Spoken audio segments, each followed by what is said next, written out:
Hello दोस्तों, स्वागत है आपका आज की वीडियो में। और आज हम अपना एक नया टॉपिक शुरू करने वाले हैं। पीछे बोर्ड पे जैसे आपको दिख रहा होगा रेशियो एंड प्रोपोर्शन यानी कि अनुपात एवं समानुपात। तो सबसे पहले डिस्कस करते हैं कि रेशियो होता क्या है।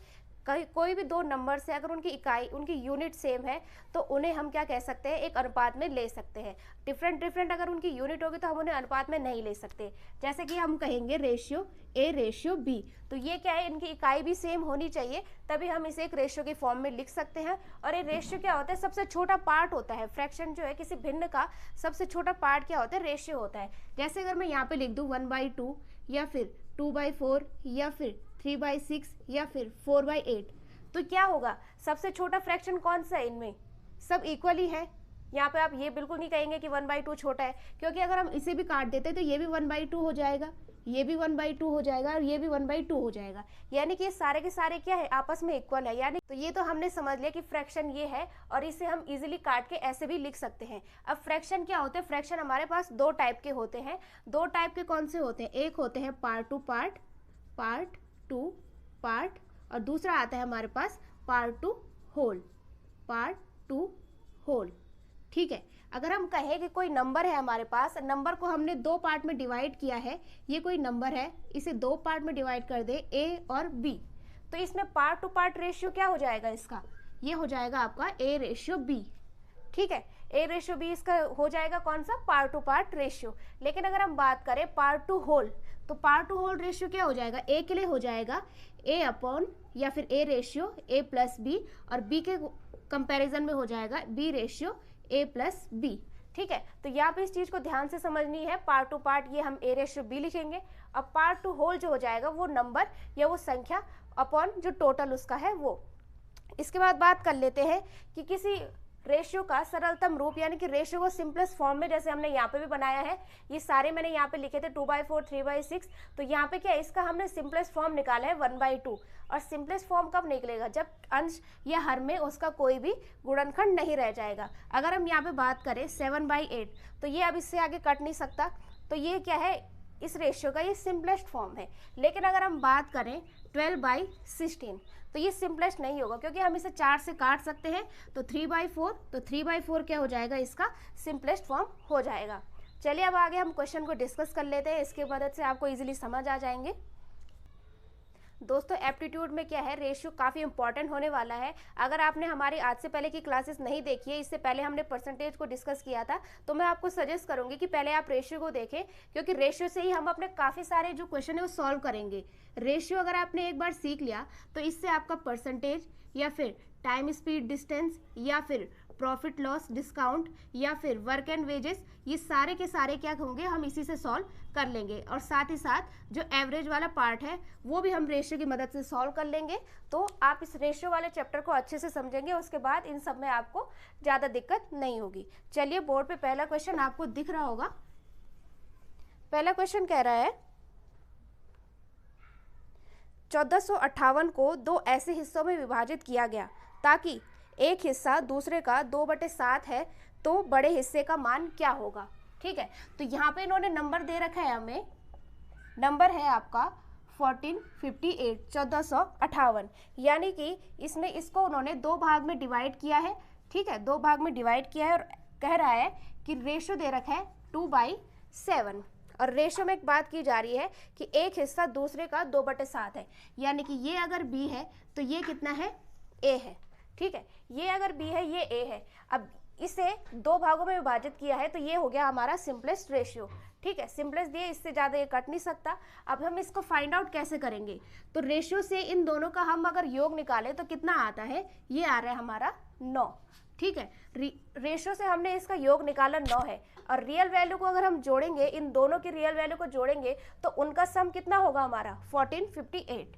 ठीक है, 1458, तो यहाँ से हम एक पार्ट की वैल्यू निकालेंगे, कैसे निकलेगी, 1458 डिवाइड बाई 9। ठीक है, इसे यहाँ पे सॉल्व करेंगे तो ये हमारा आ जाएगा 162। ठीक है, 162 आ गए हमारे एक पार्ट की वैल्यू, और ये 2 और 7 भी क्या है, ये इसी के पार्ट हैं। अब उसने कहा है कि जो बड़ी संख्या है, बड़े हिस्से का मान निकालना है। बड़ा हिस्सा कौन सा है इसमें से बड़ा हिस्सा है 7, तो 7 की अगर हम रियल वैल्यू निकालेंगे तो ये आ जाएगी 7 इंटू, और एक पार्ट की वैल्यू है हमारी 162, तो तो इसे सॉल्व करके हमारे यहाँ पे आंसर आ जाएगा 1134 और ये है आपके ऑप्शन नंबर ए में। तो देखा आपने, जैसे हमने अभी डिस्कस भी किया था रेशियो को कि दो पार्ट में हम इसे डिवाइड कर रखा है, तो दो पार्ट में क्या हो गया, सिंपलेस्ट फॉर्म में इसे यहाँ पे लिखा है और यहाँ पे हमें दे रखा है कि बड़ा टोटल नंबर हमारे पास ये है। तो यहाँ से भी अगर हम इसे सॉल्व करेंगे तो इन दोनों का सम वैल्यू कितना आ गया 9, और रियल में अगर इनकी सम वैल्यू निकाली तो वो भी 1458 के इक्वल होगी। तो इसके इक्वल रख के वन पार्ट की वैल्यू हमने यहाँ पे निकाली और उसके बाद हमने बड़े हिस्से का मान पूछा गया था, तो बड़ा हिस्सा था 7 और यहाँ पे हमने इसे सॉल्व करके इसकी वैल्यू यहाँ पे निकाल दी। अगर छोटे की पूछी रहती तो हम 162 को 2 से मल्टीप्लाई करते, तो ये हो जाता है आपका 2 2 4 2 3 24। अब अगर हम इसे जोड़ देते हैं यहाँ पे 1134 प्लस 324, तो इसे जोड़ेंगे, ये देखिए यहाँ पे ये 5 होगा और हमारा आंसर यहाँ पे करेक्टली मैच हो गया, यानी कि हमने सही सही अपने आंसर को सॉल्व किया है। रियल वैल्यू जोड़ने के बाद भी हमारा यही आंसर आ रहा है। चलिए बढ़ते हैं नेक्स्ट क्वेश्चन की तरफ। दूसरा क्वेश्चन आपको बोर्ड में दिख रहा होगा। एक व्यक्ति 12 लीटर दूध में 3 लीटर पानी मिलाता है, ठीक है। 12 लीटर तो क्या था, उसके पास मिल्क था और उसने इसमें कितना किया है, प्लस ऐड किया है 3 लीटर पानी, 3 लीटर पानी, ठीक है। और जो दूसरा कोई व्यक्ति था उसने क्या किया है, उसने 10 लीटर दूध में, यानी कि उसके पास 10 लीटर क्या था, दूध था। दूध को मैंने यहाँ पे मिल्क लिखा है, यानी कि M लिखा है, आप इसे यहाँ पे समझ जाना। वाटर यहाँ पे मैं पूरा लिख देती हूँ। और इसमें उसने क्या किया है, 4 लीटर पानी मिलाया है, 4 लीटर वाटर यहाँ पे उसने उसमें मिलाया है। तो दोनों प्रकार के मिश्रणों में दूध की सांद्रता का अनुपात क्या है, ठीक है। दूध की सांद्रता का अनुपात, जैसे कि हमने पहले भी डिस्कस किया था, रेशियो पार्ट टू पार्ट। तो यहाँ पे इसने हमने दूध की सांद्रता पूछी है, तो यहाँ से हम यहाँ से जब 3 लीटर इसमें पानी मिला दिया तो इसका टोटल कितना हो गया, ये टोटल हो गया ये हमारा 15 लीटर। नीचे वाले की बात करें, 10 लीटर दूध में 4 लीटर पानी मिला दिया तो इसमें टोटल कितना हो जाएगा, ये टोटल हो जाएगा आपका 14 लीटर, ठीक है। इसे यहाँ पे आप समझ लेंगे 10 ये रियल वैल्यू है, तो हमने सीधा सीधा इसे यहाँ पे जोड़ दिया है। अब वो बात कर रहा है कि दूध की सांद्रता निकालनी है, तो इसमें हमारे अगर हम दूध की सांद्रता निकालेंगे तो कैसे निकलेगी। पहले वाले की अगर बात की जाए तो पहले में कितना था, 12 लीटर दूध था, ठीक है। पहले में था आपका 12 लीटर दूध और फाइनल टोटल वैल्यू कितनी हो गई है मिश्रण की हो गई है अब 15 लीटर, यानी कि 12/15। अभी हमने डिस्कस किया था पार्ट टू होल रेशियो, यानी कि एक पार्ट और नीचे आ जाएगा पूरा का पूरा पार्ट, ठीक है। अगर यहीं पे हम वाटर की बात करते तो वाटर का रेशियो कितना हो जाता है 3/15, लेकिन मिल्क की पूछी है तो हम मिल्क का निकाल रहे हैं। इसे हम यहाँ पे अगर सॉल्व कर देते हैं तो ये हो जाएगा आपका 4/5, ठीक है। बात अगर दूसरे वाले की करते हैं तो दूसरे मिश्रण में भी मिल्क कितना है आपका, मिल्क है आपका 10 और टोटल वैल्यू है इसकी 14, ठीक है। तो यहाँ पे हो जाएगा 5/7। तो दोनों से हमने निकाल दिए है, ये है हमारा मिल्क और ये है हमारा टोटल, ये भी मिल्क है और ये भी है हमारा टोटल। अब क्वेश्चन में पूछ रहा है कि दोनों प्रकार के मिश्रणों में दूध की सांद्रता का अनुपात क्या है। यहाँ पे उसने आगे पीछे का हमें कोई भी क्लैरिफिकेशन नहीं दिया है कि कौन से रेशियो को ऊपर कौन से को नीचे रखना है। सीधे सीधे अगर उसने पूछा है दोनों मिश्रणों में, तो जिस प्रकार के उसने ऊपर की कैलकुलेशन दी है, यानी कि पहले नंबर पे अगर इसे रखा है तो उसी के रिस्पेक्ट में हम अपने क्वेश्चन को आगे सॉल्व करेंगे। तो फाइनल रेशियो क्या हो जाएगा हमारा, फाइनल रेशियो हो जाएगा, पहले इस वाले को लिखेंगे 4/5 अपॉन दूसरे वाला ये हो जाएगा आपका 5/7। इसे अगर हम सॉल्व करेंगे तो ये जो आपको पता ही होगा कि ऐसे मल्टीप्लाई होते हैं, ये हो जाएगा आपका 28/25। अब ये इससे ज़्यादा तो कट नहीं सकता, तो ये रेशियो है और ये रेशियो का सिंपलेस्ट फॉर्म भी है और इसके हिसाब से हम अपना आंसर देखते हैं। तो आंसर हो जाएगा हमारा 28/25, यानी कि ऑप्शन नंबर बी, ठीक है। तो ये क्वेश्चन हमने इस टाइप से यहाँ पे सॉल्व किया। रियल वैल्यू सीधा सीधा रियल वैल्यू देख रही थी और रियल वैल्यू से हमने यहाँ पे क्या किया है, रेशियो निकाला है और फाइनल रेशियो भी हमने यहाँ पे निकाला है। चलिए बढ़ते हैं नेक्स्ट क्वेश्चन की तरफ। तीसरा क्वेश्चन आपको बोर्ड पे दिख रहा होगा। यदि 180 लीटर के मिश्रण में दूध और पानी का अनुपात 2:1 है, उसमें कितना पानी मिलाया जाए कि अनुपात 1:2 हो जाए, 1:2 हो जाए। टोटल क्वांटिटी कितनी दे रखी है यहाँ पे, ये दे रखी है हमें यहाँ पे 180, ठीक है। इसमें कुछ दूध है और कुछ पानी है, इसे लिख देते हैं यहाँ पे मिल्क और ये है हमारा वाटर, ठीक है। और इसका रेशियो कितना दे रखा है, रेशियो दे रखा है 2:1। अब वो कह रहा है कि उसमें कितना पानी मिलाया जाए, यानी कि हमने इसमें कुछ ऐड ऑन किया होगा, प्लस किया है कुछ यहाँ पे, वो हमें निकालना है। और फाइनल में रेशियो कितना हो जाता है आपका, रेशियो हो जाता है 1:2। ठीक है, अब यहाँ पे इसे समझेंगे कि 1:2 ये हो गया है। उसने क्या कहा है क्वेश्चन में कि कितना पानी मिलाया जाए, यानी कि क्या बात क्या हो रही है कि पानी मिलाया जा रहा है, यानी कि दूध की वैल्यू पहले भी वही थी और बाद में भी वही थी। अगर दूध की वैल्यू पहले भी वही थी और बाद में भी वही थी तो रेशियो में जो है उसका मान वही रहना चाहिए। लेकिन यहाँ पे क्या हो रहा है कि हमारे रेशियो का मान चेंज हो रहा है, यानी कि यहाँ पे मिल्क की वैल्यू कितनी है रेशियो में 2 और नीचे वाले में है 1। तो इसे हम कैसे इक्वल करेंगे, इक्वल करेंगे हम इस वाले रेशियो को 2 से मल्टीप्लाई कर देंगे। अब यहाँ पे देखते हैं, अगर हम इसे 2 से मल्टीप्लाई करते तो ये कितना हो रहा है 2/4, यानी कि फिर अगर हम इसे काटेंगे तो ये 1/2 हो जाएगा, यानी कि 2 का इंटू करने से यहाँ पे कोई फर्क नहीं पड़ा। ये केवल हमने अपनी कैलकुलेशन को इजी बनाने के लिए और अच्छे तरीके को ढूंढने के लिए हमने ये वाला तरीका यहाँ पे निकाला है। ठीक है, इससे अगर 2 से मल्टीप्लाई करते तो ये रेशियो कितना हो जाएगा, ये हो जाएगा 2:4।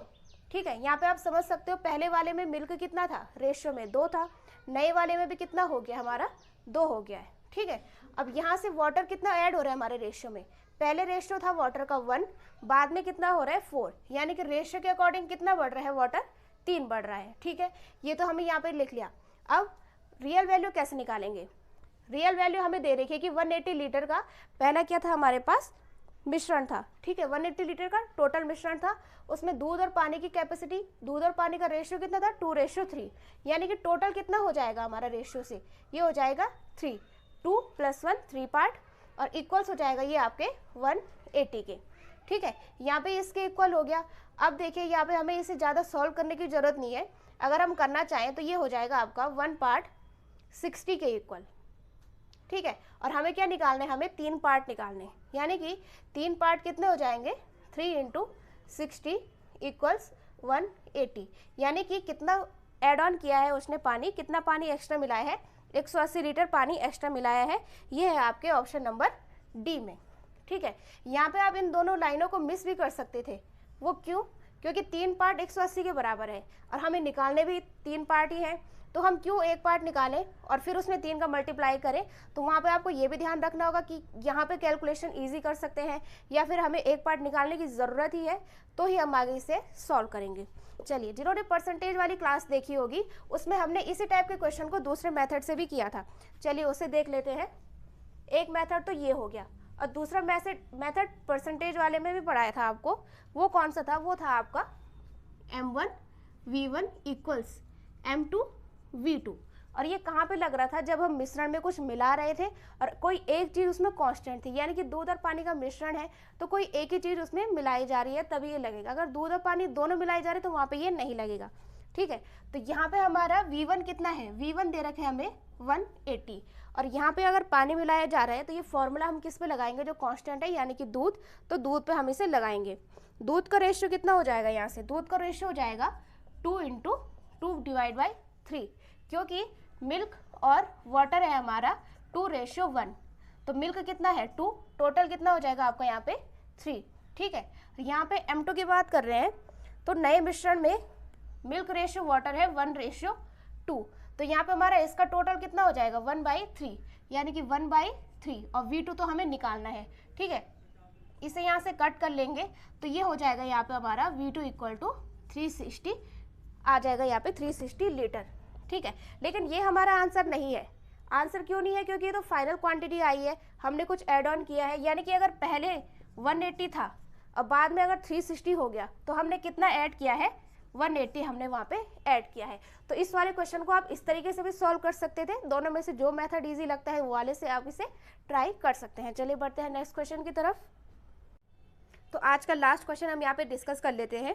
दो संख्याओं का अनुपात 3:4 है, यानी कि रेशियो दे रखा है हमें 3:4। ठीक है, उसके बाद कह रहा है यदि प्रत्येक संख्या में 2 जोड़ दिया जाए तो अनुपात चेंज होकर कितना हो जाता है 7:9, यानी कि फाइनल में क्या हो जाता है 7:9। ये प्रीवियस था हमारा और ये था हमारा फाइनल रेशियो। ठीक है, तो संख्याएं क्या हैं, रेशियो में क्या कह रहा है कि दोनों संख्याओं में हम क्या कर रहे हैं +2 ऐड कर रहे हैं, तब जाके हमें ये वाला रेशियो हमें मिल रहा है। लेकिन ये +2 जो है ये हमारी रियल वैल्यू है। ठीक है। अगर किसी भी नंबर में हम +2 करेंगे और उनका रेशियो निकालेंगे तो रेशियो के फॉर्म में भी उनका डिफरेंस क्या होना चाहिए, इक्वल होना चाहिए, ठीक है। 3 में अगर हम रेशियो की बात करें तो रेशियो में यहाँ से क्या निकल रहा है कि 7 में से अगर 3 लेस करेंगे तो इनका डिफरेंस कितना आ रहा है, हमारा 4 आ रहा है, ठीक। लेकिन अगर हम इसकी बात करेंगे तो 9 में से अगर हम 4 लेस करेंगे तो रेशियो के अकॉर्डिंग इसका डिफरेंस कितना हो रहा है, 5 हो रहा है। यानी कि ये वाली कंडीशन यहाँ पे सीधे सीधे सेटिस्फाई हमारी नहीं हो रही है। तो हम कैसे करेंगे इसे सॉल्व, चलिए देखते हैं। यहाँ पे रेशियो हमें दे रखा है यहाँ पे 3:4 और फाइनल में हो जाता है 7:9, ठीक है। 3:4 और फाइनल में हो जाता है 7:9। इस टाइप के क्वेश्चन में क्या करेंगे, जब हमारे रेशियो की वैल्यू रियल वैल्यू से सीधे सीधे हम इसके इक्वल नहीं रख सकते, वहाँ पे हमें देखना होगा कि अपने रेशियो को किस हिसाब से हम चेंज करें ताकि इनका डिफरेंस सेम हो जाए और हम उसे इजीली उसके इक्वल रख सकते हैं, रियल वैल्यू के इक्वल हम इसे रख दें। अगर हम ऊपर वाले रेशियो की बात करें, इसमें अगर हम 2 का मल्टीप्लाई कर दें, जैसे कि मैंने पहले भी डिस्कस किया, अगर हम 2 का मल्टीप्लाई कर दें तो फिर भी रेशियो कितना हो जाएगा, 6/8। फिर भी अगर इसे कट करेंगे तो ये तब भी 3:4 आएगा। यानी कि इसमें इंटू करने का कोई मतलब नहीं है, केवल हमने अपने कैलकुलेशन के लिए यहाँ पे इसका इंटू कर रहे हैं, ठीक है। इसे अगर सॉल्व करते हैं तो ये कितना हो जाएगा हमारा, ये हो जाएगा हमारा 6:8, ठीक है। ये था हमारा पहला वाला रेशियो, ठीक है। फिर दूसरा रेशियो उसने दे रखा है 7:9, ये है हमारा दूसरा वाला रेशियो।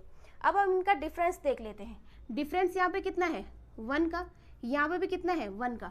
यानी कि अब ये डिफरेंस इक्वल हो चुका है हमारा, इसे इजीली अब हम रियल वैल्यू के इक्वल रख सकते हैं। यहाँ पे कितना इंक्रीज हो रहा है, ये हो रहा है हमारा 1, और यहाँ पे कितना इंक्रीज हो रहा है, रियल वैल्यू दे रखी है 2 के बराबर। अब देख लेते हैं क्वेश्चन में हमसे क्या पूछा है। क्वेश्चन में पूछ रहा है कि तो संख्याएं क्या है, ठीक है।